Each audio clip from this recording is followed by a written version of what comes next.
Oh, no.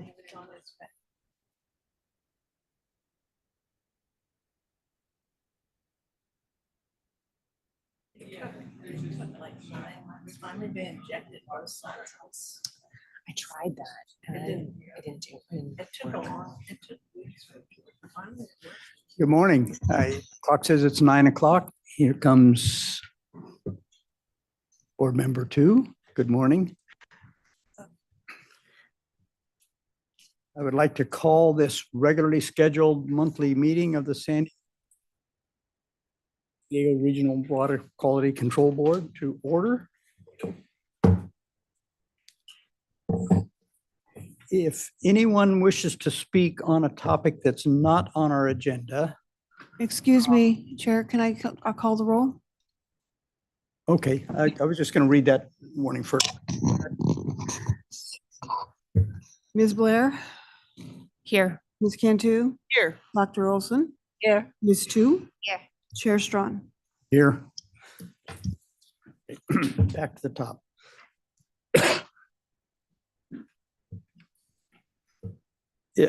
If anyone is expecting to speak this morning, if you would, that's not scheduled, if you would fill out one of the speaker cards in the back of the room. There's also a QR code there you can use to do it online.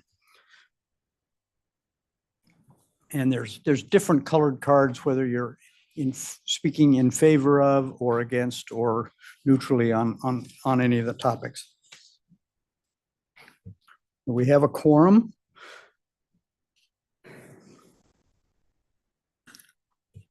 At this point, we'll have public comments. Does anyone want to speak on anything that is not on the agenda this morning?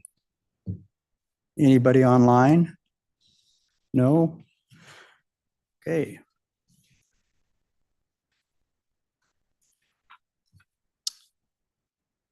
With that, I will call for a motion to approve the minutes. I'll move approval of minutes. Thank you. I will second it. Thank you, yeah. Moved and approved. Call the roll, please. Ms. Blair, Aye. Ms. Cantu, Aye. Dr. Olson, Aye. Ms. Tu. Aye. Chair Strawn. Aye. Our board member, Nicole Morgan, is delayed this morning. We're going to pick her up later in the agenda. Her flight was delayed coming down from Sacramento. So with that, do any board members have any updates or comments you'd like to put out there? Thank you. Yin Tu and I attended via Zoom the annual chairs meeting, backing up our chair and vice chair who were unable to attend at that I time. was fishing. That's a good excuse. For what?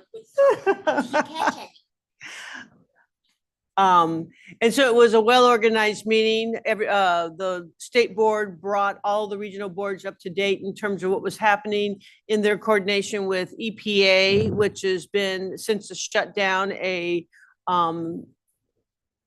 anticipated and difficult process. But so far, everything is working well. They don't know how that's going to go off into the future. We also heard from Cal EPA on budget issues and how that will affect the water board. We feel like we've kind of made out a little bit better than could have been anticipated, but we never have enough. We'll never have the money that we need to cover what our real budgetary needs are. Those are probably the highlights, and I'll turn it over to Yin Tu if she has anything. Thank you for that. I concur with Ms. Cantu's comments, and it was very informative. We also have a presentation on PFA, the data and how they're going to use the data and obtain the data. And I thought that takeaway was fantastic. We have quite the crack team that are doing that study, and then we'll be able to have policies that will base on very good science and data. Thank you. Thank you, and thank you for covering me on that. Are there any other comments from board members?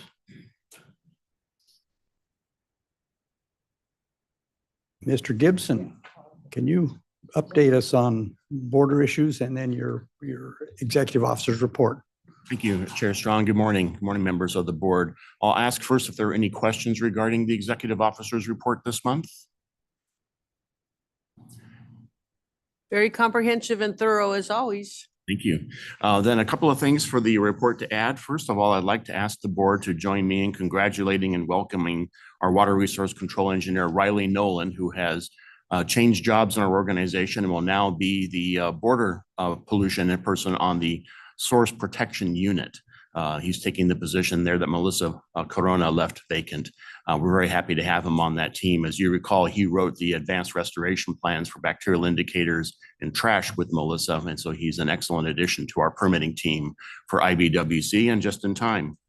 The federal shutdown, I can report, has not affected operations at the International Boundary and Water Commission's International Treatment Plant. They are considered essential, and so their contracting is not suspended. Their work continues on the expansion of the treatment plant and their pilot ozonation project in the Tijuana River in the main channel, and they'll be moving that to Saturn Avenue for another 30 days, I think about a week from now. The flow into the plant is only at 30 million gallons per day. Well, I think we are to be congratulated for having accomplished our part of the 100-day mission. Unfortunately, IBWC had some technical issues with the plumbing. The feed lines for ferric chloride and polymer had to be fixed. The influent head works. They're still updating junction box 1, working on a bypass for that. And so they've been gradually ramping up the flow into the plant also to make sure that the plant is resilient and compliant with the effluent limitations. So they're taking it stepwise. They were at 30 million gallons and they expect on or about the 22nd of this month to be at 35 million gallons per day and get the junction box 1 bypass completed by November, assuming they can find the pumps that they need to accomplish that. River flows, unfortunately, have not responded. Unfortunately, there are still ongoing releases in Tijuana, and river flows have been stubbornly persistent at 2 to 8 million gallons per day over the last 10 days. We are hoping that when junction box 1's fixed and they can operate PVC at full volume, that we will see those flows diminish. And if Mexico will begin ending the discharge from the Collector Oriente, about 4 million gallons per day, we might actually finally be able to see zero flow in the river 24 hours at a time before we get the next rains, which are expected this weekend, unfortunately. Though unfortunately, the beaches, of course, remain closed for 1,399 days. So we continue to track that and report that. And we are working with State Board and Cal EPA on ongoing efforts with Mexico in terms of source control and coordination. And since we last met, I updated the California-Mexico Border Relations Council on our efforts to update the treatment plant's permit. And we propose to have an amendment for your consideration before June of next year. We'll be receiving the report of waste discharge for the treatment plant expansion, but I anticipate that as a progressive design build, that permit will be complicated and it will likely take more than a year to develop and do it right for your consideration. So that amendment will carry them forward on administrative extension indefinitely, locking in the regulations that you required in the cease and desist order. And so unless there are any questions on border issues, that concludes my report. Thank you. Thank you, David. It's, as always, you're very thorough, and on top of that, I'm still obviously concerned. There was a freshwater spill into the river too this last week. I read that there was a water main that added something other than sewage to the river. Yeah, there have been water line breaks in Tijuana that have freshened the flow. Unfortunately, the bacteria levels remain high. Since you mentioned that, I can add that initial bacterial sampling in the main channel where they're operating the ozone treatment has shown a reduction of bacterial indicators, total coliforms and fecal coliforms, from over 2 million to down to under 200,000. It's still very sewage, but it's improved. And anecdotally, at least, the Border Patrol agents who are stationed right next to where the ozone bubblers are located have not reported any ill effects and seem to indicate that it's a little bit fresher breathing air than it has been. The air quality results at Berry Elementary School have been low for the last several weeks. We only had one spike above 30 parts per billion. They remain low, but the flows continue to be an issue there. Thank you. And again, anecdotally, I was down there a couple of weeks ago doing a home building project with our church. And although that's a wonderful project and a great need, all of those houses being built are being built without sewage, without fresh water even. They have to truck it up the hill. So this problem is going to continue for a long time. All we can do is try to stay up with it, get a little bit ahead. Thank you. At this point, we're up to the consent calendar.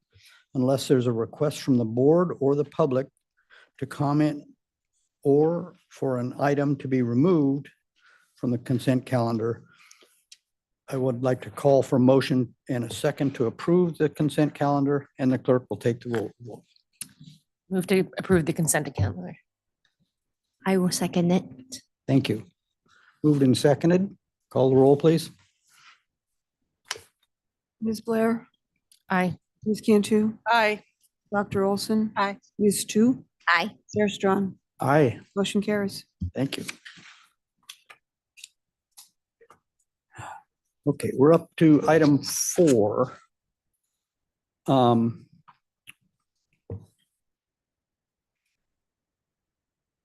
Which is, let's see, who's going to introduce this next one for me? Item number 4. Oh, 5, I'm sorry. Yeah, my note says 4 here, it skipped over 5, okay. Item number 5, Chair Strawn, is the settlement agreement and Here we are. stipulation for Okay. entry. I was missing a page, I'm sorry. And Christina Arias of our Compliance Assurance Unit will be presenting, supported by Chiara Clemente in council. And you have a statement, I believe, to read. Yep. This item is expected to take approximately 30 to 45 minutes. The board will now consider item 5, which is a settlement agreement and stipulation for entry of administrative civil liability. This proceeding is not an evidentiary hearing, and the board will not be considering evidence presented by the parties. As a result, no oath will be administered, and the board cannot adjourn closed session to deliberate on the proposed settlement. The board will hear comments on the proposed settlement from the parties and any interested persons, but will not be able to make changes to the settlement agreement. The board will either approve or reject the proposed settlements. If the board approves the proposed settlement, it would do so by adopting the tentative order for the corresponding settlement.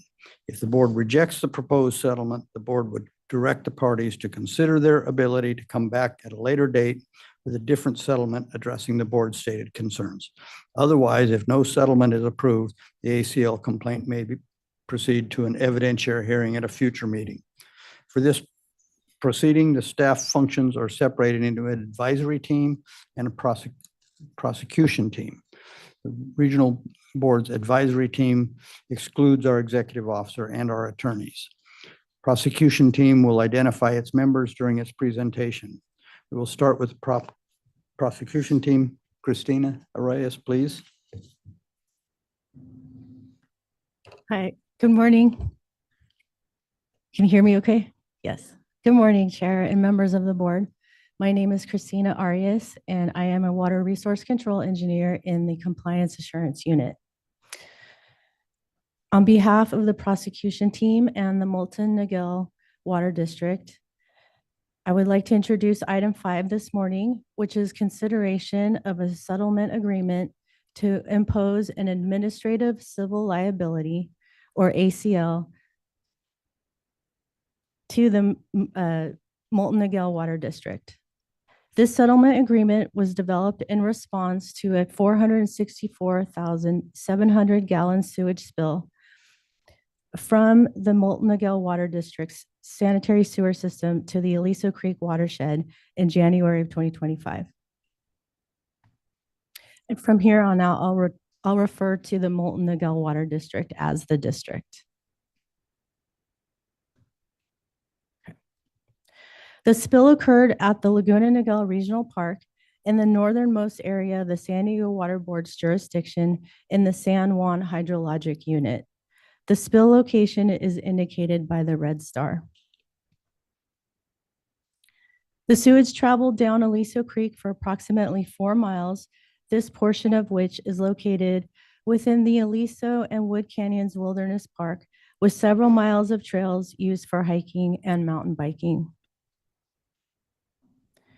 Aliso Creek discharges to the Laguna Beach State Marine Reserve and Laguna Beach State Marine Conservation Area, which are California Department of Fish and Wildlife marine protected areas.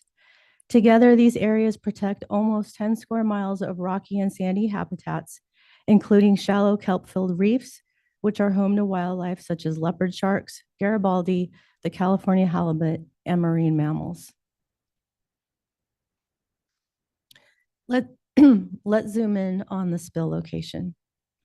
This is the western side of the Laguna Niguel Regional Park.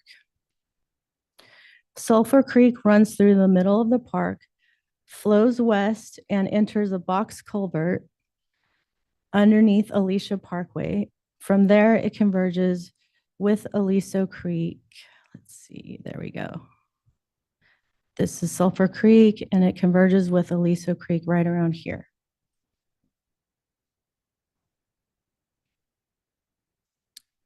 Now, this building right here is the regional lift station. The district owns and operates this lift station, and it is one of the district's primary lift station with an average flow of 5 million gallons a day. Sewage is pumped through a pair of parallel force mains indicated by the orange dotted arrow to the district's regional treatment plant. The force mains were installed in 1979, and the district has been advancing plans to replace them for over 5 years, which is in process now. And I'll speak more on that later.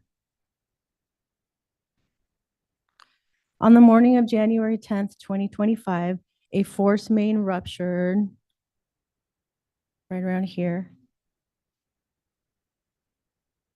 Let's see. Allowing sewage to flow down the hill towards a storm drain inlet. The sewage traveled underground and discharged to Sulphur Creek at the box culvert. The district became aware of the spill quickly and mobilized a response team.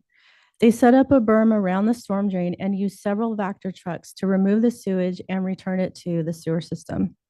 However, the berm became overwhelmed and sewage entered the storm drain inlet and Sulphur Creek and flowed downhill towards the confluence with Aliso Creek. The sewage continued down Aliso Creek for 4 miles until it reached the creek mouth.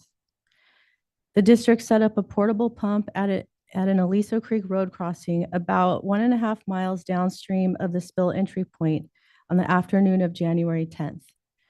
The district operated the pumps for 16 hours and estimates that it removed about 1 million gallons of sewage and fresh water from the creek and returned it to the sewer system.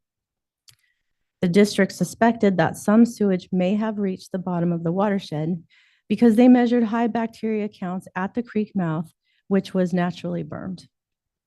The district set up a second mobile pump out station at the creek mouth on January 14th and estimates that it withdrew about 130,000 gallons of sewage and fresh water from this location.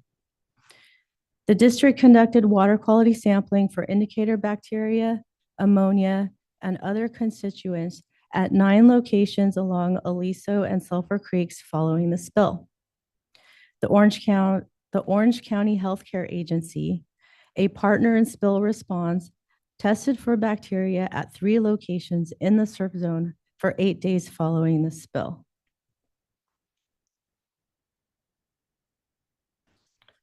Here's some pictures of the spill response. On the left is the regional park where sewage surfaced looking downstream. A pedestrian contacted authorities regarding the surfacing water. District staff began arriving on site within 15 minutes of the call and immediately initiated their sewer overflow emergency response plan.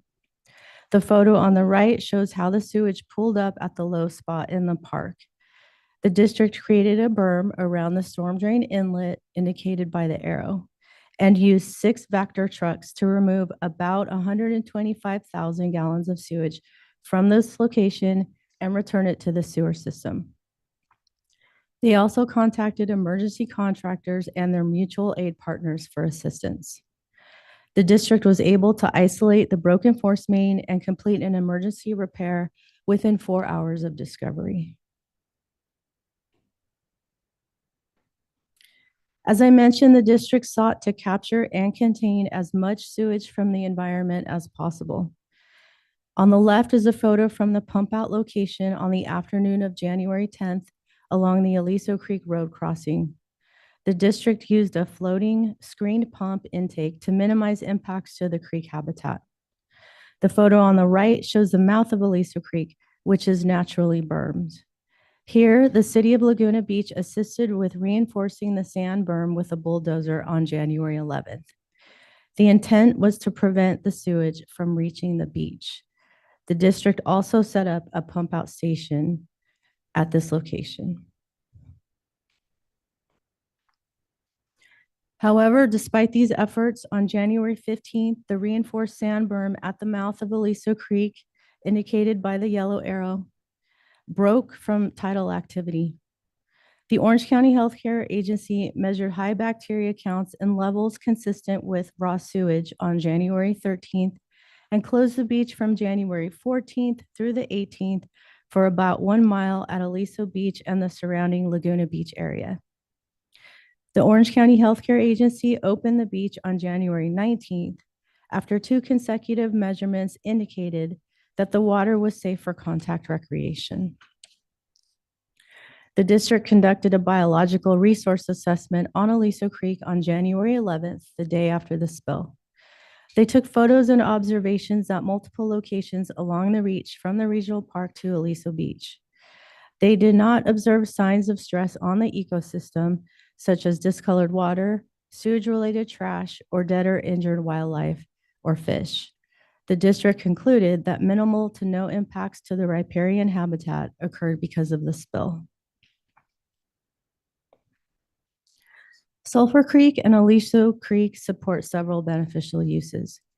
As I mentioned, this section of Aliso Creek is located within the Aliso and Woods Canyon Wilderness Park with several miles of hiking trails. Both creeks support contact and non-contact recreation, agricultural supply, warm freshwater habitat, and wildlife habitat. The mouth of Aliso Creek discharges to Aliso Beach Park, a popular swimming beach that supports contact and non-contact recreation. This coastal area supports many beneficial uses such as marine habitat, biological habitats of special significance, and habitats for rare or endangered species, and lies within marine protected areas. The spill location reached areas of special importance for recreation, habitat, and ecosystem-related beneficial uses. In short, this area is a key area, and therefore a priority for enforcement.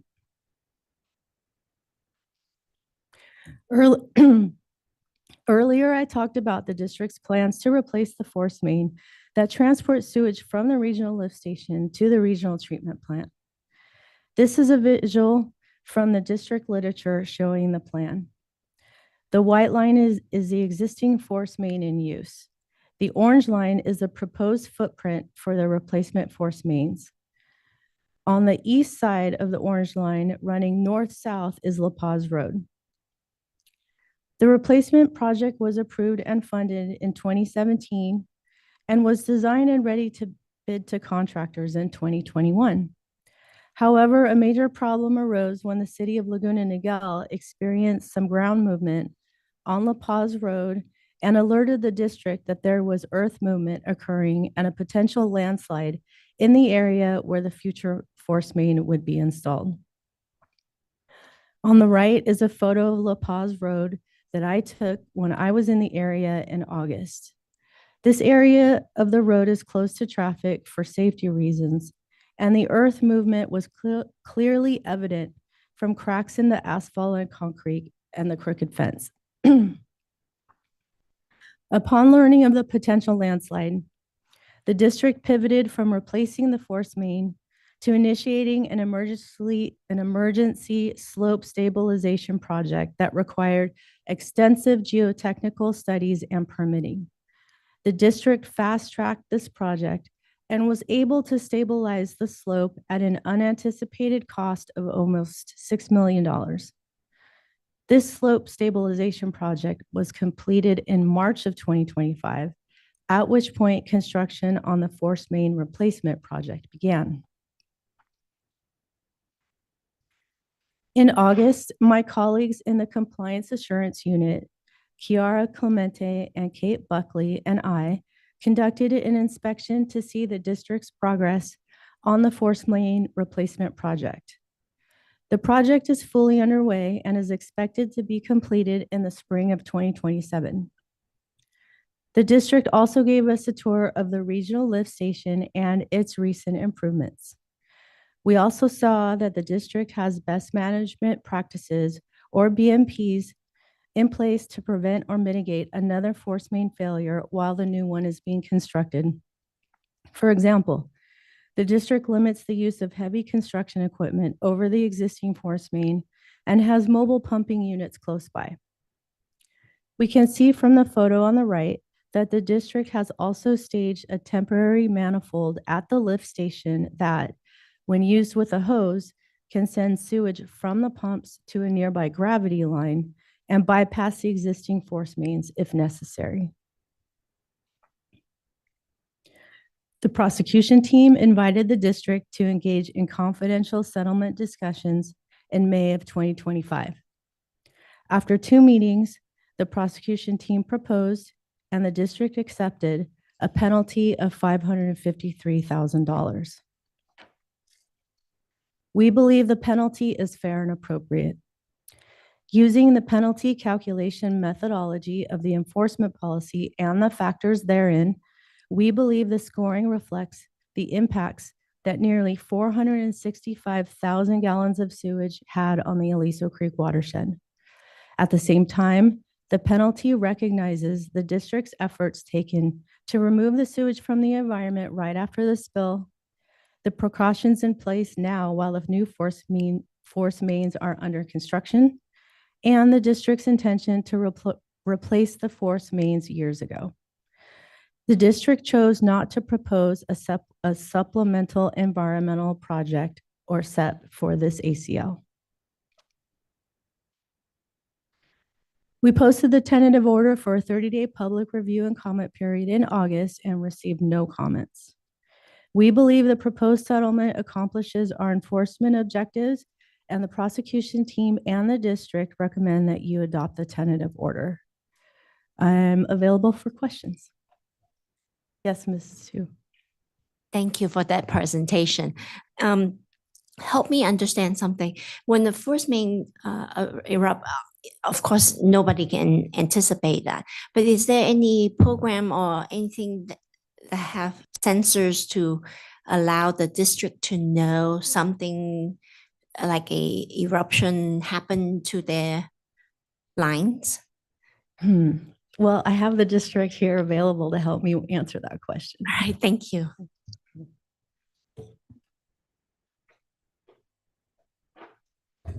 Yeah, what we have SCADA set up for that. It's a fairly low pressurized pipeline, but what we would see is the flow meters that are coming out and everything. You'd see a pressure drop that would come out of it. Then we also have flow meters that we can indicate that something is going on.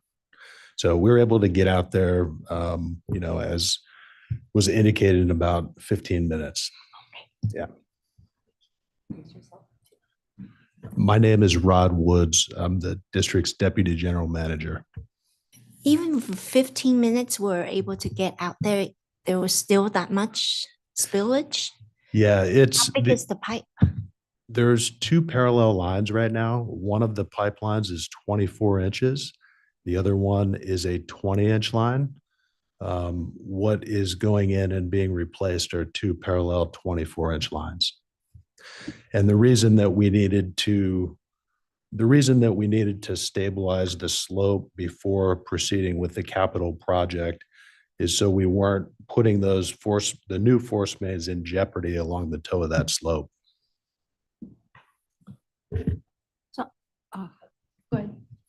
For me, So my question is, the spill occurred on the 11th, but water didn't reach the ocean until the 14th.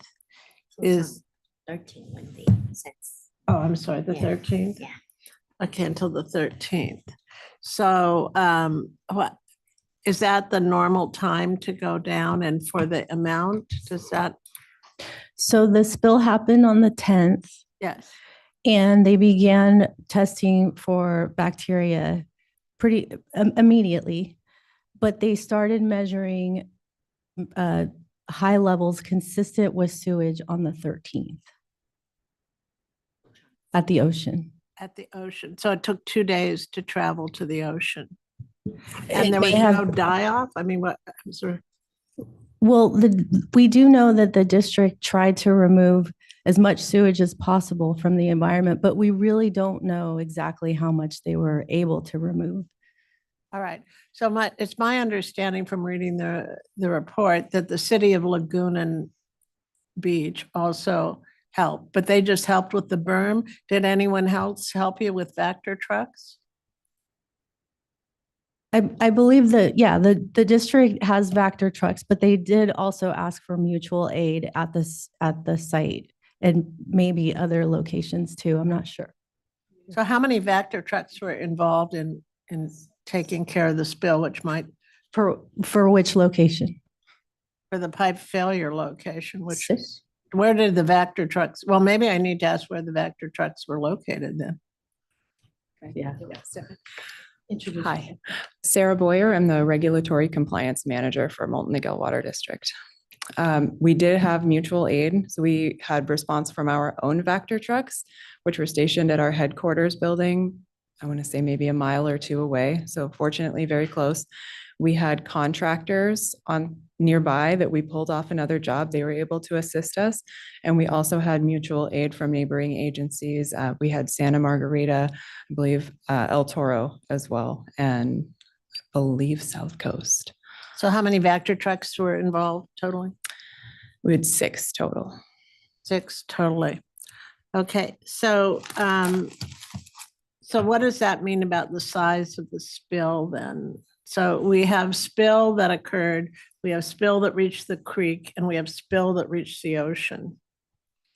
And I guess it's decreasing everywhere, right? Hopefully. Did you want to say which Vector trucks were Sure. where and how they're used? My name is Adrian Tasso. I'm the Director of Operations for Molten Miguel Water. So we had several Vectors set up at the spill site. We were vacuuming from that site, taking it over the next hill, and then dumping it into the treatment plant. And down at the berm, we had several what we call pumper trucks that have 4,000 gallon capacity. We were pumping out of the bermed area, the estuary, and taking that flow to our treatment plant. So we were running that until the berm broke, and that's when the water reached the ocean. I see. That explains to me then why it didn't reach the ocean. So the berm did. It breached at, I think, 5 a.m. on the 15th. So our intent was to continue pumping out of the estuary until the water quality improved in that estuary. But once a berm broke, it was out of our control. Okay, thank you. You're very welcome. Very important person, Director of Operations, I'll add. Well, thank you. Mr. Chair, I have some questions. Whenever a force main breaks, it's always never good news. January the 10th was a Friday. And I don't remember if I saw in the material exactly what time did it happen on January the 10th?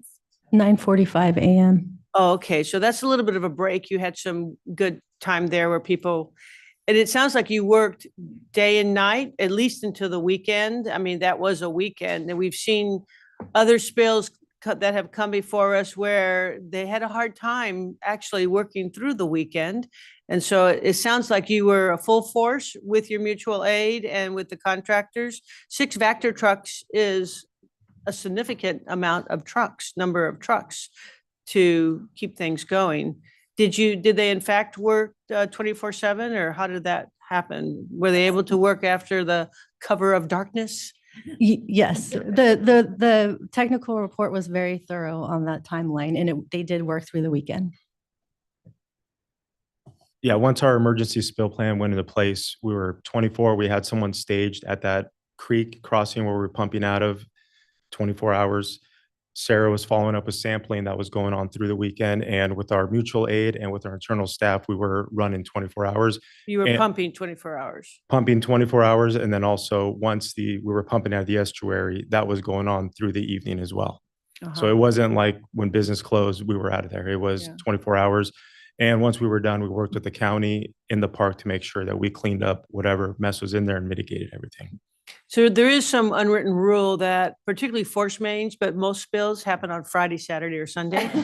So And I holidays, really yeah. appreciate you're able to mobilize everybody and also the mutual aid people and the goodwill that you had, that you could pull your contractors or additional contract labor to be Absolutely. able to get that done. When these spills happen, we hate it, but the test, at least from my point of view, is not just the water quality impairment, but it's the effort that were brought to play to try to mitigate that spill. So thank you Appreciate very those much. comments. Yes.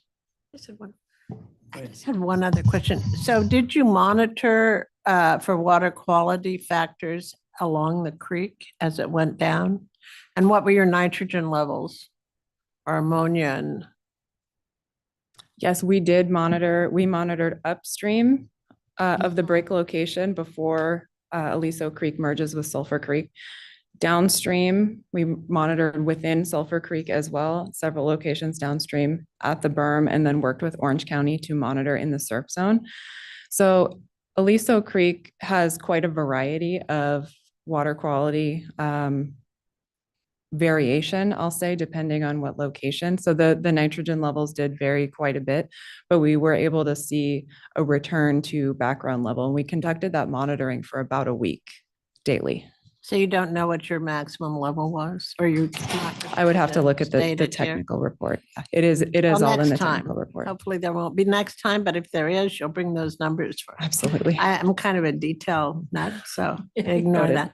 Okay, thank you very. All right, thank you. Following up on my question regarding, and I appreciate that future CIP project expansion will be 24-inch pipe for both. But were there any other lessons learned just because this location is so close to the Aliso Creek? Are there any other proactive aspect of your CIP project expansion that will help with the fact that you're so close to a creek? I think that would be for Yeah, our okay. gentleman here. Yeah, the existing pipelines that were put in, they're actually they're constructed of techite material. So it's like a fiberglass material, which is known to have these types of failures depending on the batch from time to time. The new design and what we're putting in, we're putting in, appropriate materials, appropriate depth. We have two parallel that are going in at the same time. So everything is state of the art now compared to what it is. We have all the confidence in the world that these force mains will last for hopefully 75 or 100 years. So. Yeah, hold on a minute. I get it. And you may want to ask for some help. Any other questions from board members? To follow on Ms. Tu's question on lessons learned, the berm, is obviously your action of last resort, sort of. And is there any lesson learned about how that was built or what could have been done? Should we have done something farther upstream? I mean, I'm not pointing any fingers. It sounds like you guys reacted the best anyone could have expected, but lessons learned going forward. And then the follow on to that, and this is, my fellow board members will know this one's coming. Can you explain to me why there wasn't any SEP requested out of this? What is it that prevents you from requesting something? That's Sure. a chunk of money back. No, yeah, I'm gonna answer the first one and then turn the second one back over to Sarah. From a lessons learned perspective, as we are moving into construction, I mean, this project, the replacement of these lines has been our highest priority project for nearly a decade. It's just one of those projects because of the amount of permitting, land acquisition, easements, and everything that takes a really long time to get going. The lesson learned and what we have implemented going forward now that we're moving into construction is a lot of the stuff that has been pointed out. We have pre-plumbed, manifolds that are set up. We have sandbags that are set up in strategic locations. We've executed a significant change order with our construction contractor to modify the way that he was going to go about constructing the project so that we're minimizing the amount of equipment driving over the line. So essentially what we've done is we've set up all the precautions right now that we can possibly think of as we're moving through construction over the next 15 to 18 months, that if something does happen, we're about as well prepared as we can possibly be. And then on the environmental. Yes. Hi again. So the reason that we did not choose to move forward with a SEP, and we do support the use of SEPs, as appropriate, is because there was not an available project that would have been kind of off the shelf, ready to go.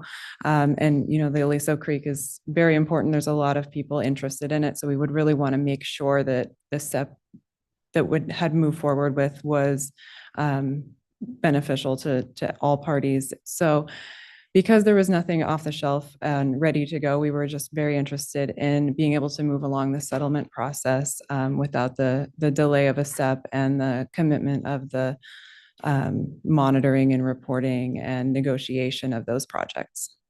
Yeah, I understand and I appreciate your candor on that. It's just a frustration that we can't get that system to work more efficiently on both sides.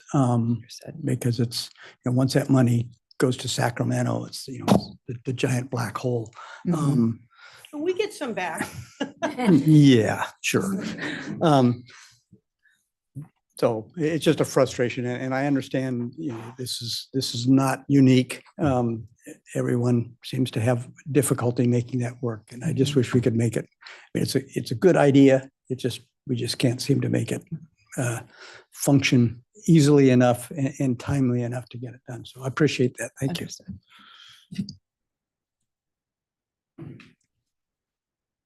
Ms. Cantu, do you have another question? No, I do not. Thank Okay. you. Good report. Okay. We're-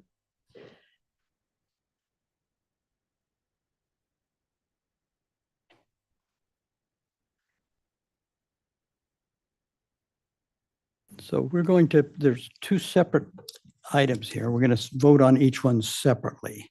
So I will ask No, for. Mr. Strong, that's for the next item. This is just item 5. Oh, This okay, is to adopt okay. a tentative order, right. R9-2025-0137, I believe. All right. I'm sorry. Okay. What am I missing?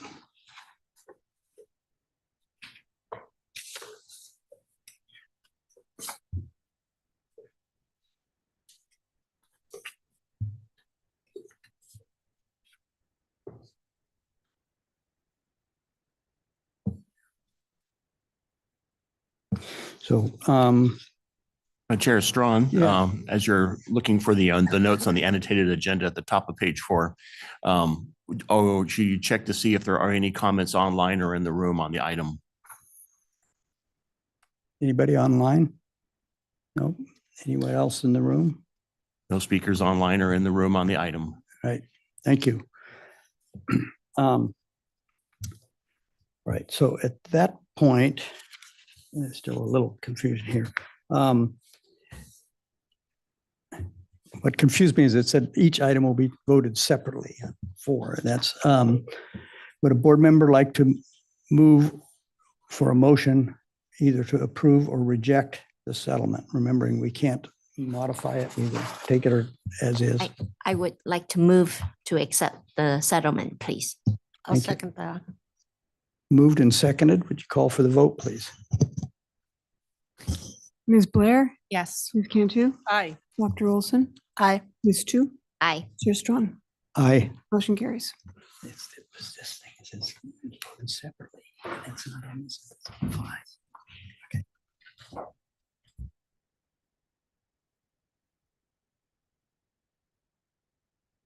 Thank you all for coming.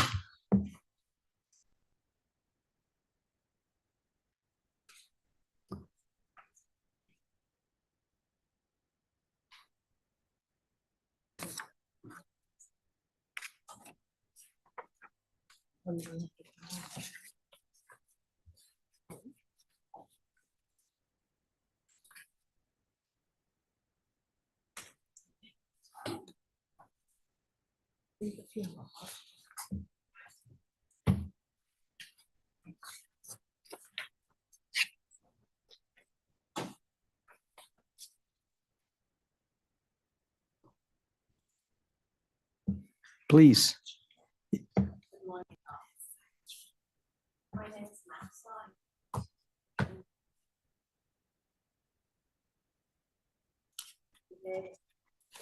It's not on. Now. Sorry.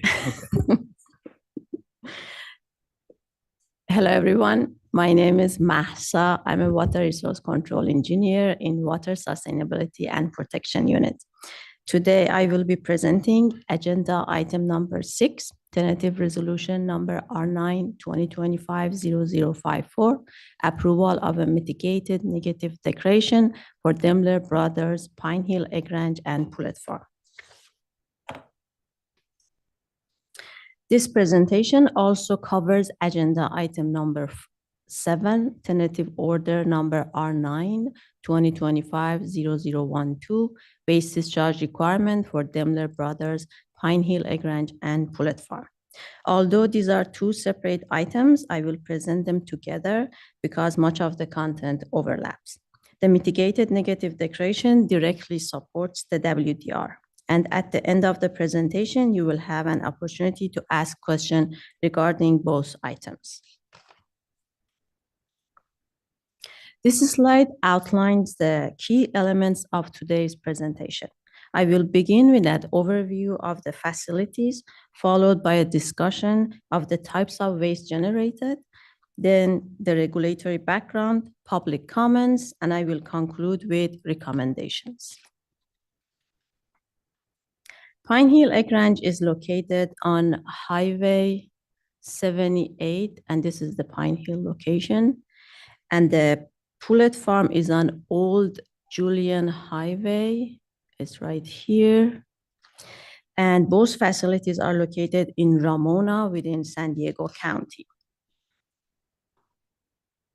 Daimler Brothers owns and operates the Pine Hill Egg Ranch and the Pullet Farm. Under Title 40 of the Code of Federal Regulations, any operations with more than 125,000 chickens are classified as large confined animal feeding operations, or CAFO, and both facilities meet this definition. Pine Hill Egg Ranch has been in operation since 1960. It covers 362 acres, houses approximately 1.5 million chickens, and produce about 800,000 eggs per day. It also generates roughly 2,000 gallons of egg wash water per day, along with 375 tons of manure per week. The Pullet Farm has been operating since 2008. It spans about 200 acres and houses 400,000 pullets, which are young chickens.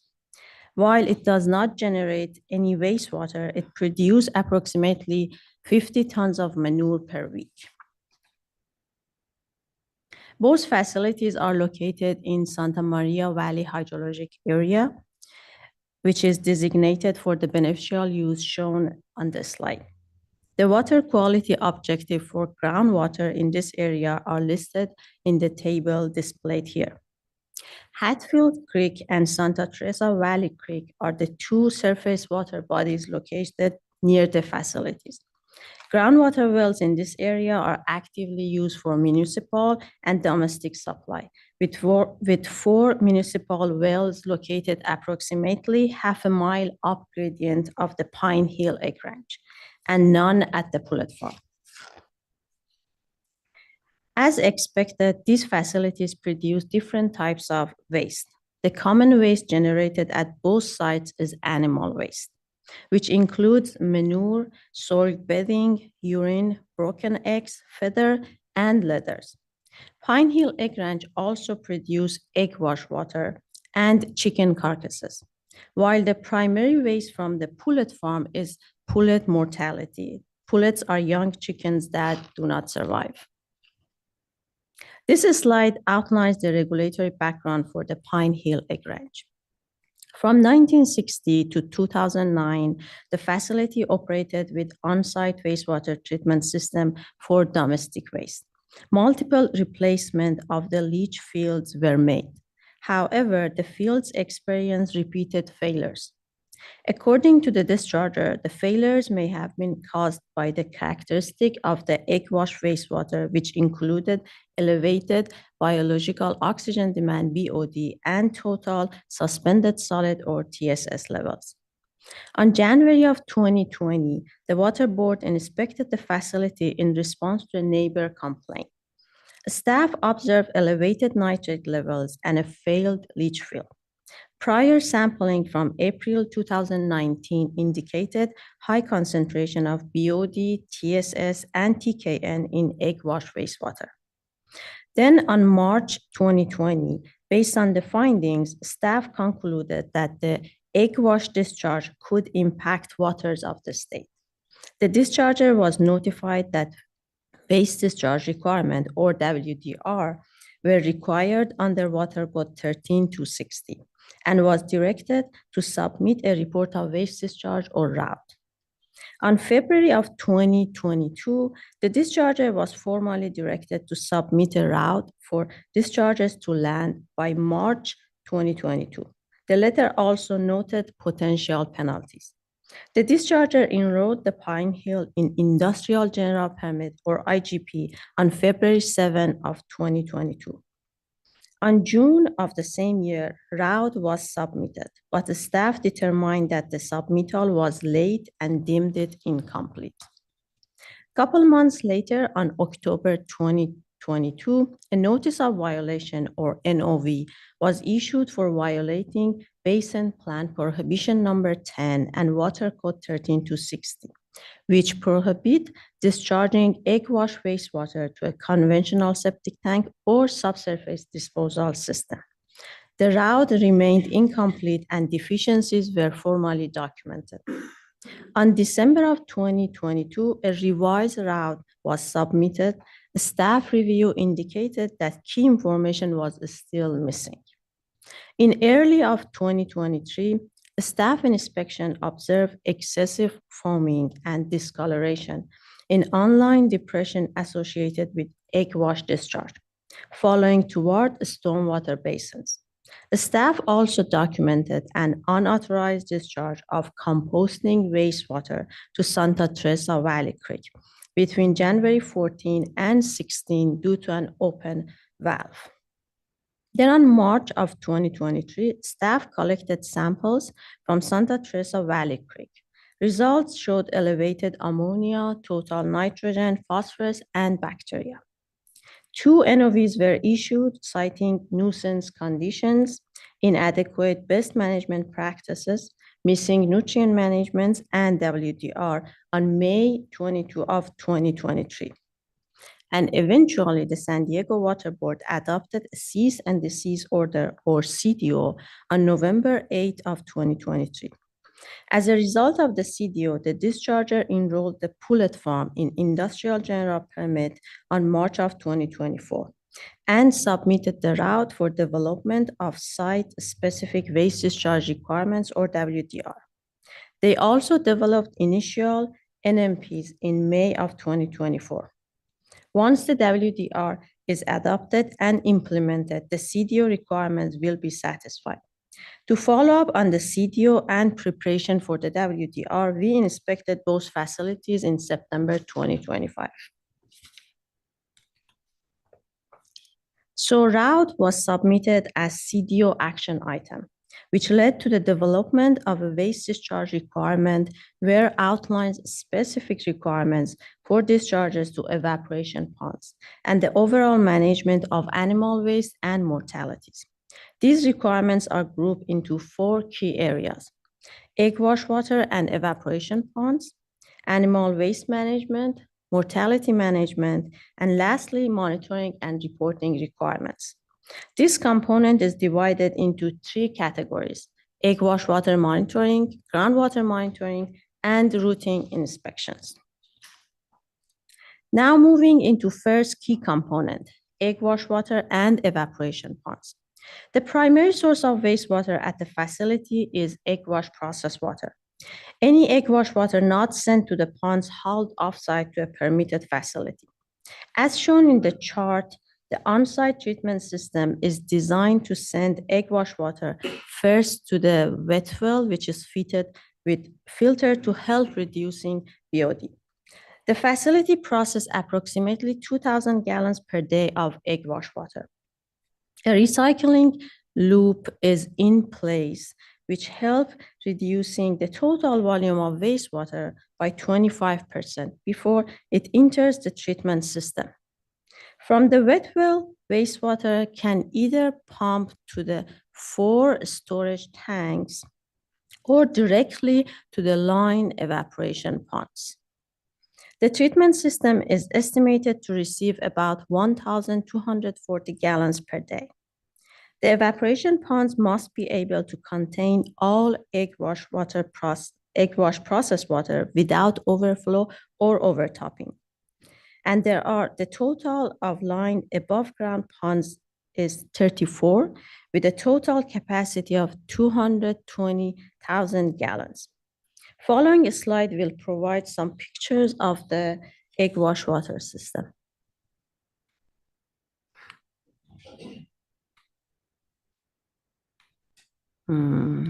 It's not moving.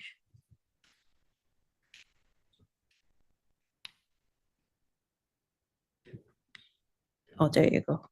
Oops. Okay. Sorry about the technical issues. The top left photo shows 4 covered barns, which is this one, used to house the evaporation ponds. The bottom photo shows the evaporation ponds under construction, including the piping connections that are currently in progress. The top right photo shows the 4 on-site storage tanks, which are used for contingency purposes. The second key component of the order is animal waste management, which applies to both facilities. As I mentioned earlier, animal waste includes manure, feathers, leathers, and broken eggs. Let's start with manure. Manure drops onto a conveyor belt inside the hen house.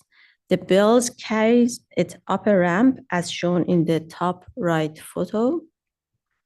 A truck pulls underneath the ramp to collect the manure, which is then hauled offsite regularly at least once a week and must be hauled offsite by licensed transporters. In addition, staff inside the hen house are assigned to shovel any spilled manure back onto the conveyor belt. As shown in the pictures, the discharger uses heavy-duty concrete pads, which are cleaned after each use. Next, feathers and leathers are collected from the hen houses and surrounding areas. These are combined with manure and hauled offsite for disposal. Finally, broken eggs are collected in 55-gallon trash cans, stored in a refrigerated building, and hauled offsite on a weekly basis. This slide outlines several nutrient management plan requirements included in the order, which also aligns with the Industrial General Permit or IGP provisions referenced in this order. These specifications are designed to protect water quality and minimize potential risk during storage and handling of manure. Key requirements include standing water must be addressed within 72 hours after the rainfall. Manure storage area must be graded to avoid flooding or ponding. Impervious surfaces are required with grading to prevent runoff. Setbacks or buffers must be maintained either a 100-foot setback, a 35-foot vegetated buffer, or an equivalent BMP. Storage areas are required to be covered before forecasted rain events, and clean stormwater must be diverted away from production and roofed areas. Another key component of the order is the proper handling and disposal of chicken carcasses. Carcasses must be bagged and placed in covered trash cans, then stored in freezer until they are hauled offsite for proper disposal. This approach helps prevent odors, nuisance condition, and potential vector attraction. The final key component is monitoring and reporting requirements. Effluent from egg wash water leaving the wet well prior to discharge to the evaporation ponds must be continuously monitored. In addition, semi-annual sampling is required for parameters such as BOD, TSS, pH, total coliforms, salt, nitrogen, potassium, and phosphorus.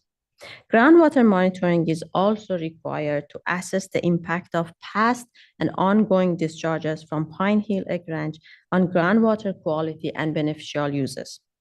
The discharger must submit a work plan for groundwater monitoring that includes 1 up gradients and 2 down gradients wells.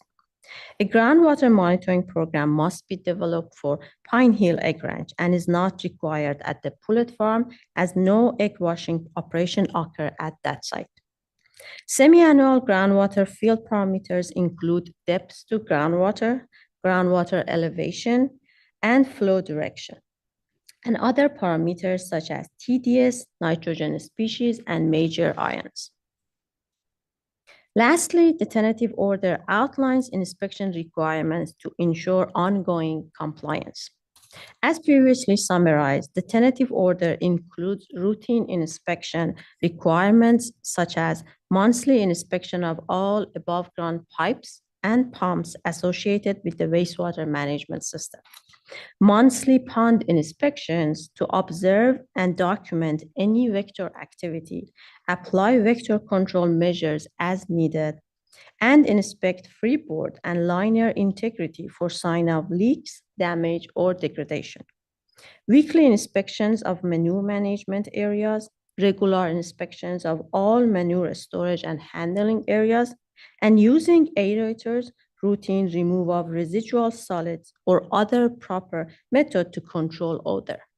And all of these findings and corrective actions must be documented in the annual self-monitoring reports, or SMR. The San Diego Water Board initially released the following draft documents, including the draft negative declaration, or NECDEC.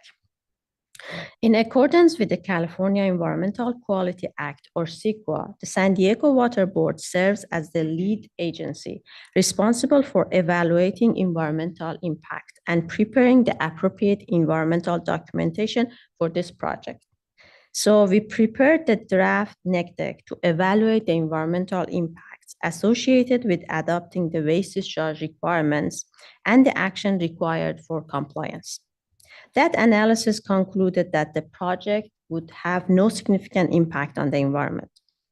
Following the public review period, which ended on June 20 of 2025, we received 13 comments letters from members of the public, the discharger, and the California Department of Transportation, or Caltrans. Some comments addressed only the tentative order, others focused solely on the draft NECDEC, and several addressed both.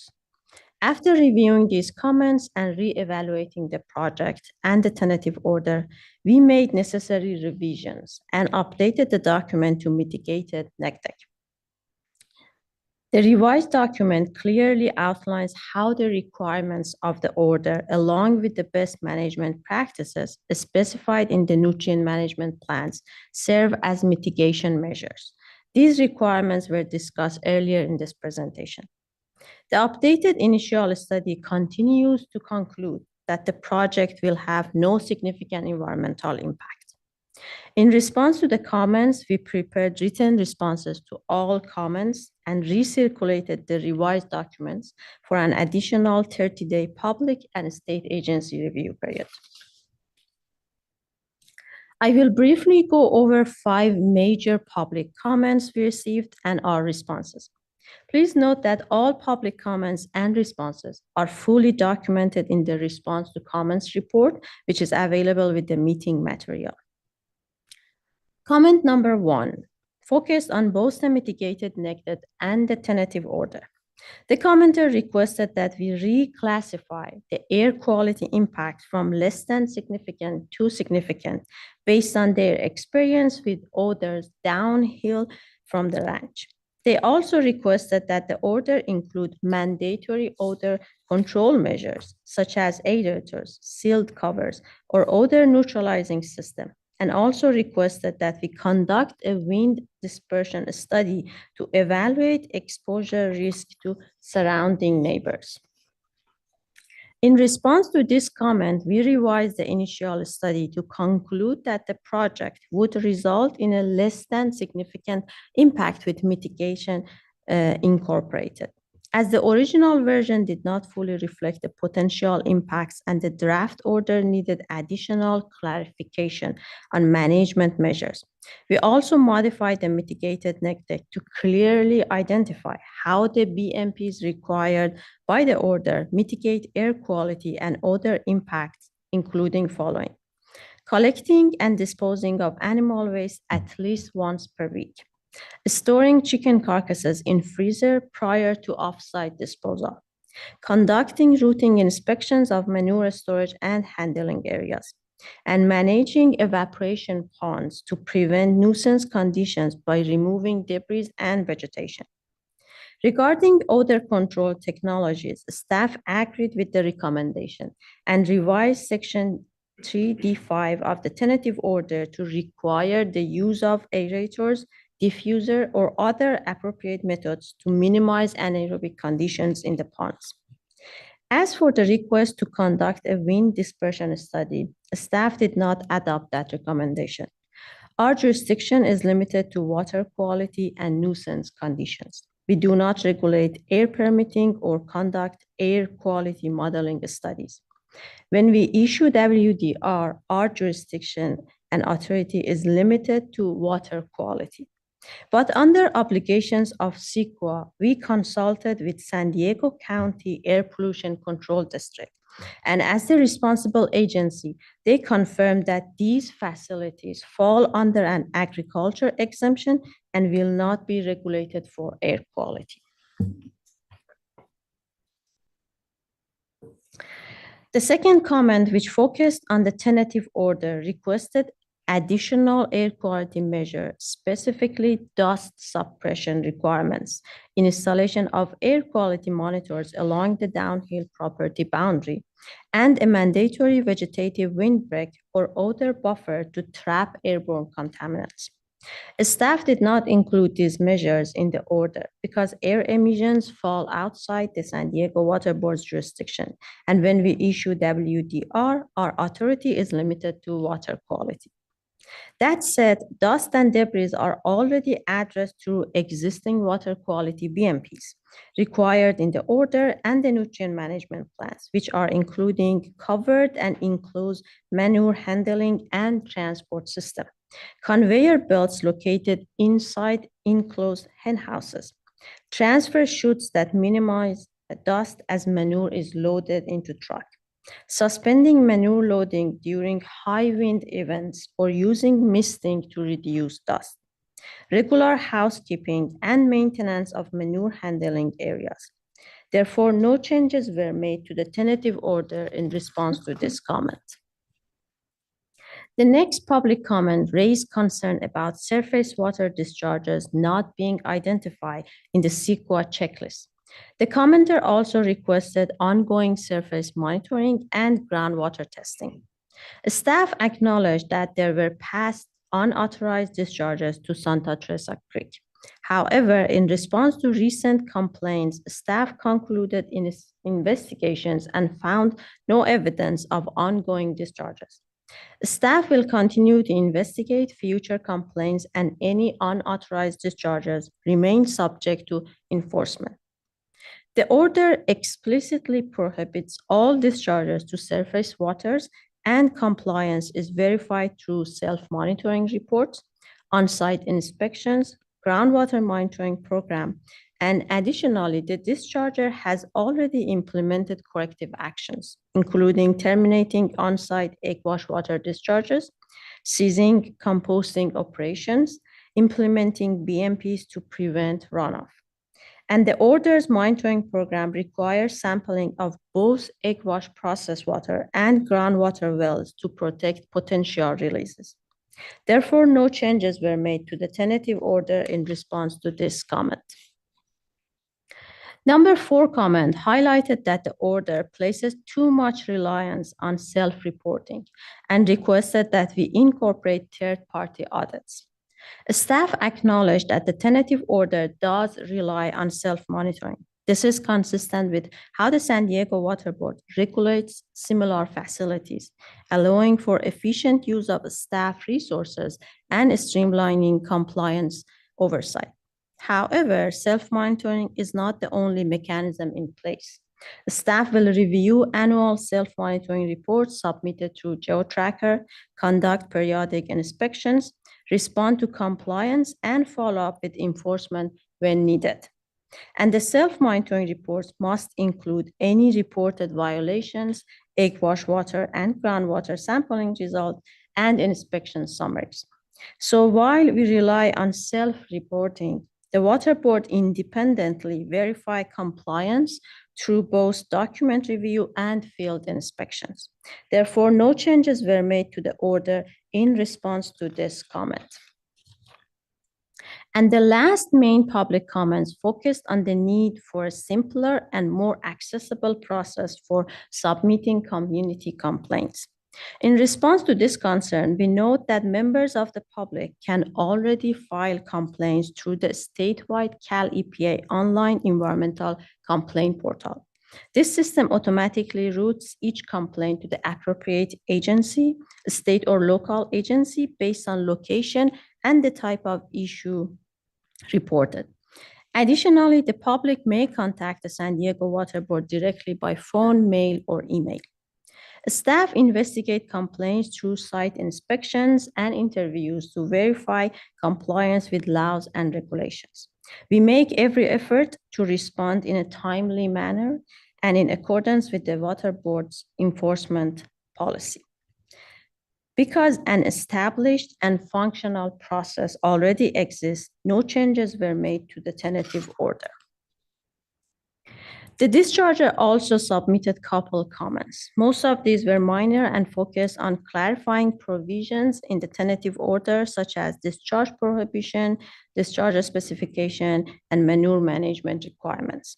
A major comments raised by a discharger requesting reconsideration of groundwater monitoring based on the presence of fractured rock in the area and site-specific geology. We acknowledge that determining groundwater flow direction in fractured rock can be complex and challenging. However, it's still feasible using methods such as tracer test, fracture mapping, and some other methods. The tentative order requires the discharger to submit a groundwater monitoring work plan prior to initiating monitoring activities. The tentative order allows the discharger to propose the use of existing wells, new monitoring wells, or a combination of both. Sufficient technical justification must be provided for any proposed monitoring approaches. Caltrans submitted comments primarily related to the mitigated neg deck.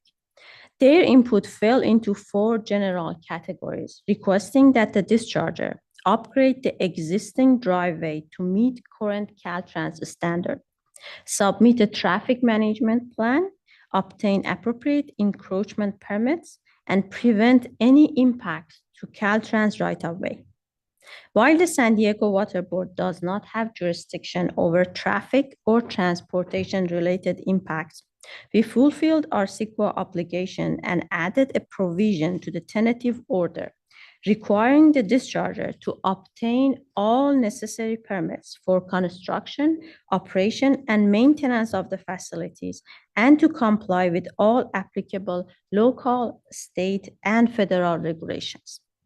Additionally, Section 16D of the CEQA initial study was updated. It now reaffirms the no impact findings for roadway design hazard, with added clarification that the discharger must comply with all transportation and traffic-related regulations and permitting requirements. Before moving to the staff recommendations, I want to highlight that this order aligns with 3 key chapters of the practical vision. First, by adopting this order, the San Diego Water Board is regulating facility discharges through enforceable requirements that protect both groundwater and surface water quality. This supports the Strategize for Healthy Waters chapter by helping prevent pollution and nuisance conditions. By implementing a comprehensive monitoring and reporting program, we can evaluate water quality impacts and assess the effectiveness of the facility's waste management practices, which is aligned with the monitor and assess chapter. And finally, by protecting nearby groundwater basins through proper treatment and disposal of egg wash process water and requiring effective management practices, the order supports the sustainable local water supply chapter of the practical vision. So the tentative order establishes requirement for proper management of animal waste, manure handling and transportation, mortality disposal, and the egg wash water treatment system at both Pine Hill Ranch and the Pullet Farm. Implementation of the nutrient management plan measures and the best management practices required by the tentative order will prevent adverse impacts to surface water and groundwater, avoid significant environmental impacts, and reduce the likelihood of repeated non-compliance actions. Accordingly, staff recommend adoption of the tentative resolution to approve the mitigated negative declaration for item number 6 and adoption of the tentative order for item number 7. Just as a reminder, the board will need to take 2 separate actions. I'm now available to answer any questions you might have, and thank you for your attention. Questions? I had one question about, so it showed in a picture the chute that puts the manure into the trucks. So my question is, it looks like it's a large area between where the manure falls into the air versus where the truck comes. Are there sleeves or anything that do that? I mean, I know that for disposal of waste, the distance is small between the top of the truck. I've seen that they put socks sometimes. It's kind to reduce that air gaps, but I think maybe They may Anthony know the can answer answer to better. that. That's correct. We have socks. And introduce yourself. Sorry. Good morning. My name is Anthony Demler. Uh-huh. We do have socks on those, and it looks like a larger distance without the truck there, but once the truck is there and it's filled to capacity, it's actually pretty much touching. It's very close. Okay. We want it to just be was as a close clarification. as I didn't humanly think. possible. Thank you. Mhm. And the other question I had was about the depth of the ponds and complete aeration. Mhm. Do they test to see what the oxygen level is throughout the pond or in the pond or? So from my understanding, working with our engineers, if the depth is less than 2 feet, it remains aerobic. But greater than a depth of 2 feet, it turns anaerobic. So 2 feet from the, Just 2 feet. in from the total- sediment to the, or the total depth. Total depth of 2 feet. And what's the depth you put the waste in it? The waste in the water is one and the same. The waste and it doesn't is settle? water. You don't have settable solids? I can try to help answer that question. So I'm Fasai Ashibodu, Senior Engineer with the Water Sustainability and Protection Unit. So the ponds are about 4.3 feet deep. And I believe the Demla is only planning to maintain a depth of about 9 inches. So it's not going to be very deep. And they're also going to maintain at least 2 feet of freeboard. So there's only going to be about 9 inches of water in the ponds, but the ponds are about 4.3 feet deep themselves. So are we requesting, do they do any monitoring on oxygen level to? So they haven't started I mean, in theory, discharging- what you're saying is Yeah. correct, you know. They haven't started discharging yet. They've just done trials, I believe, to make sure the ponds aren't leaking, but they haven't started doing any monitoring yet. But there will be, I don't know if DO is required in. BOD is required, but I don't believe dissolved oxygen is required to be monitored. And so what about the temperature variation in that location? Is it much hotter in the summer, which means oxygen, the water doesn't hold oxygen as well? So Ramona is an area that's pretty hot in the summer, but because the water level is so low, I think the evaporation rate should be pretty fast. So you think evaporation? I mean, my concern is that we keep it oxygenated all the way to the surface of whatever material they have in the pond. As long as that's present, there shouldn't be a problem. But if we don't have any monitoring requirement or anything to at least show us that on a seasonal basis. Thank you. Here. I don't know if you have any other questions. Can I maybe, sorry, hi, Yeah. Sean Haggerty Hi. from Best Best and Krieger. I'm here for the Demlers. He does have a presentation that we're hoping we'll get to as well to kind of okay. give. Well, why don't I let him do But his presentation? I think he is able to answer your question. I think the idea is we're having a very small amount of water in the ponds. There will be the aerators as well. The area where the ponds are is high up and it gets very good wind in that area. And they also have the ability to have fans. So they're going to be able to try to control all those variables. But you know, we share the concern about not having it have any odor, and it really will be just, I mean, there will be some sediment at the bottom, but it's really just the egg wash water. So Anthony can explain that more. But we do want to just make sure we get to a chance to have his presentation as well. What I don't understand, I mean, how do you, because I don't understand how you get the egg so it comes out clean without any fecal material on it. Well, our egg industry is very technologically savvy, maybe more than you might expect. And the eggs are actually not handled by people or the chickens. And just the nature of the equipment, the egg is laid in a nest. And that Excuse me, what is your name? Anthony Demler, Thank you. and that egg is moved to a conveyor belt by gravity, and that conveyor belt is covered. So there's no way for the egg to get fecal So they have material no on it. fecal material on them. That's, It doesn't have fecal material in the process of being laid, and then it is protected from there on out. oh, you learn something new every day. Yes. That certainly isn't my experience with chickens. Yes, but the most important factor for your concern is our concern as well. The depth is the primary advantage there. If you are greater than 2 feet, the oxygen can become an issue. That's why we've set it at a maximum depth of 2 feet. We have aeration and other methods to exchange the air even faster. But just by being 2 feet and no more than 2 feet, and it is just water, there is not a measurable amount of sediment from our research, it will have a very high air exchange. It'll be very aerobic.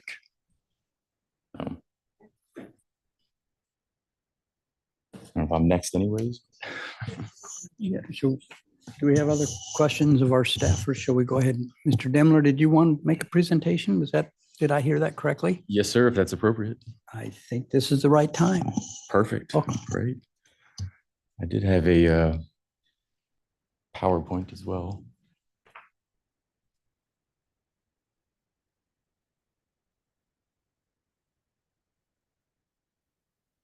Great, thank you. Well, good morning, Chair Strawn, fellow board members. My name is Anthony Demler. I'm one of the owners of Demler Brothers Egg Farm in Ramona. First, I want to thank you for having me, and I'd like to thank your staff for their support throughout this process. And today, I am very pleased to say that we are in full support of your staff's recommendations and are looking forward to implementing our industry-leading system, which we believe will allow us to remain compliant with all water board regulations, improve our on-site operations, and potentially benefit the egg industry as a whole. I will also share a little bit about our Demler family history so you can learn more about my family and get some insight into the decisions that we make. My grandfather started our family business after returning from World War II.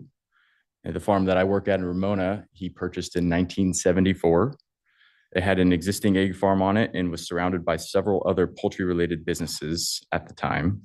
He had 7 children, 6 of whom went on to become egg farmers. My father and brothers farmed here with me in Ramona, while my uncles and extended family are currently egg farmers near Bakersfield and up in Riverside. As you can see here in this photo, egg farming started for me at a very early age. And instead of going to the beach and traveling like most other kids, I spent my spring and summer breaks on the egg farm. I've always loved and cared for animals, especially birds, and was raised to always be a good steward of the environment. Formerly known as Pine Hill Egg Ranch, we rebranded to Demler Brothers because we're proud of this work and love being around it. We take pride in helping feed our community by producing one of the healthiest, most affordable foods on earth. Eggs are a nutritious food and accessible to almost everyone. Even when prices have risen, eggs are still one of the cheapest sources of protein you can buy. Here's a picture from my wedding day, including my father, mother, and 2 brothers. My wife married into a family of farmers, and she continues to support me every step of the way. My younger brother, my parents, and I are here at this farm in Ramona, known as Demler Brothers. The Riverside San Jacinto farm is run by my older brother and 3 of my uncles. And another one of my uncles and his sister-in-law run the farm near Bakersfield. For the Demler family, egg farming is all we know. It is our way of giving back to our community, and it is one of the key ways we bond as a family. As I mentioned before, we take immense pride in our farm and our product. My staff and I are there all the time, and they are like family to me. We like the farm to be aesthetically pleasing and work hard to make it look nice. What people don't realize is there aren't giant corporations running most of the farms in our country.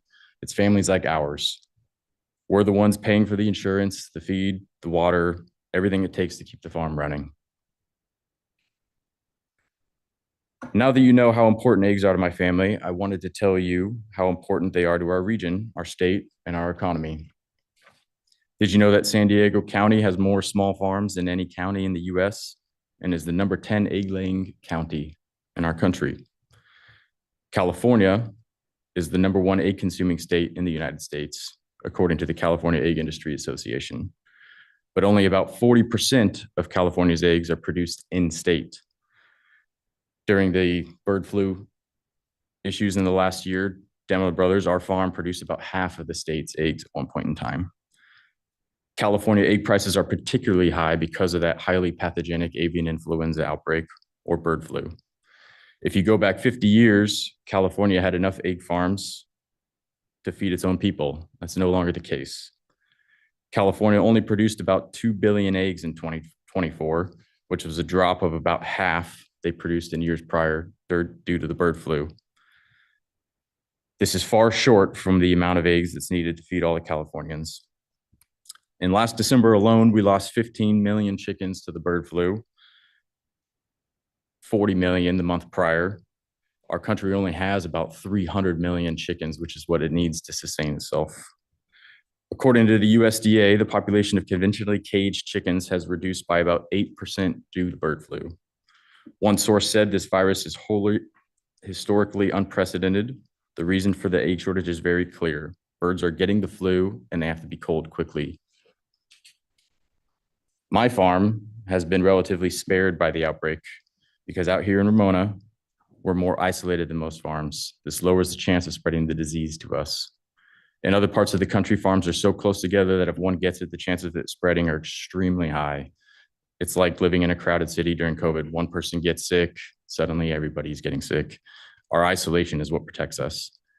Just one outbreak can force farmers to cull an entire flock, an entire farm, to prevent the disease from spreading, wiping millions of eggs from the supply almost overnight. Smaller farms are especially vulnerable to the bird flu. If they get hit with the disease, many could go out of business. Their revenue disappears with the disease. Over the years, smaller family farms have been pushed out by large corporate-owned farms.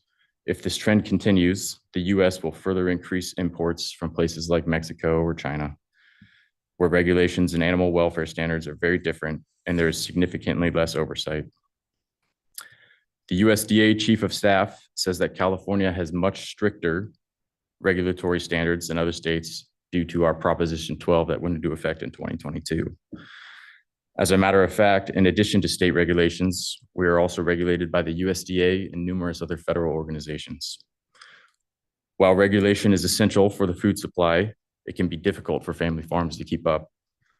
We feel fortunate to still be here and to be able to provide fresh eggs locally. It means a lot to keep Southern California supplied with something so essential.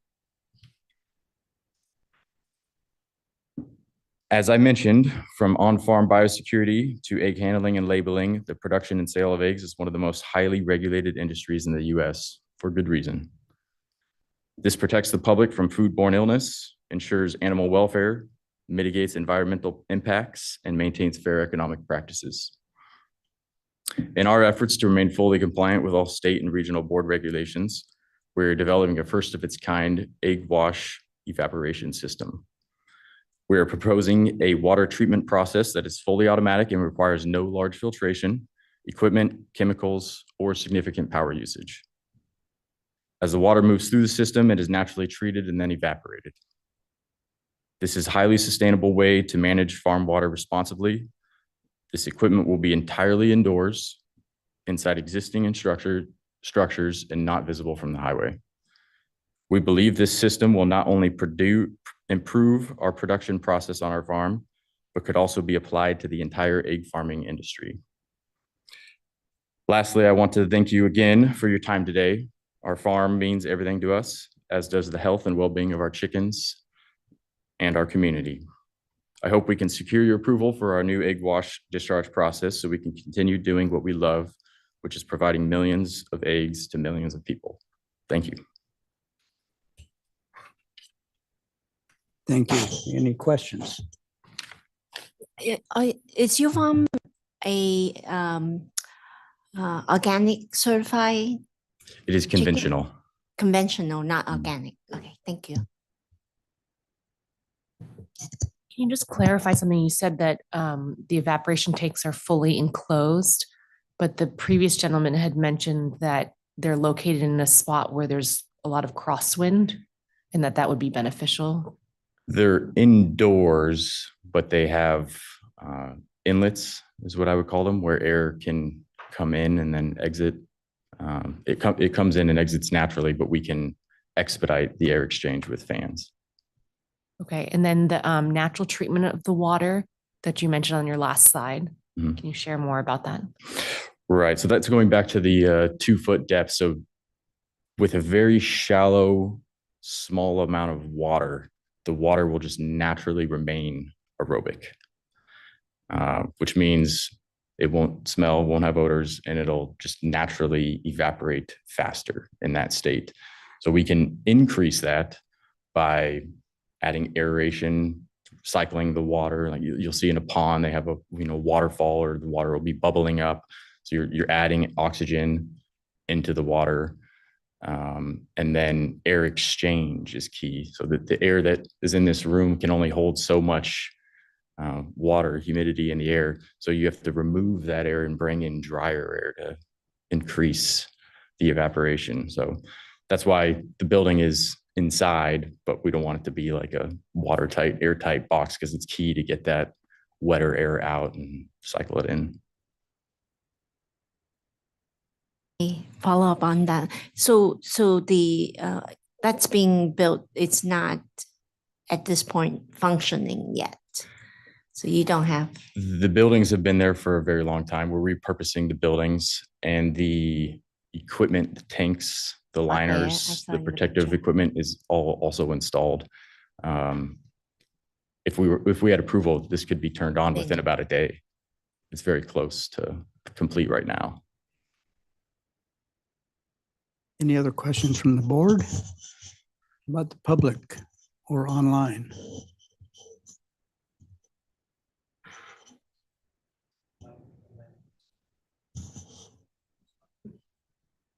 Okay. Thank you for the presentation. I have one question, and it may have already been answered and I just missed it, but there was one of the public comments had to do with traffic in and out, and our response was it's not really our business. Do you want to comment on that? Yes, I was surprised to see that comment from Caltrans, but we have a lot of dirt, gravel roads. They are improved surfaces. They aren't just, we have not had any complaints prior from Caltrans, and I don't really understand directly what they were asking with that comment. You don't see a lot of debris in front of our farm on the road.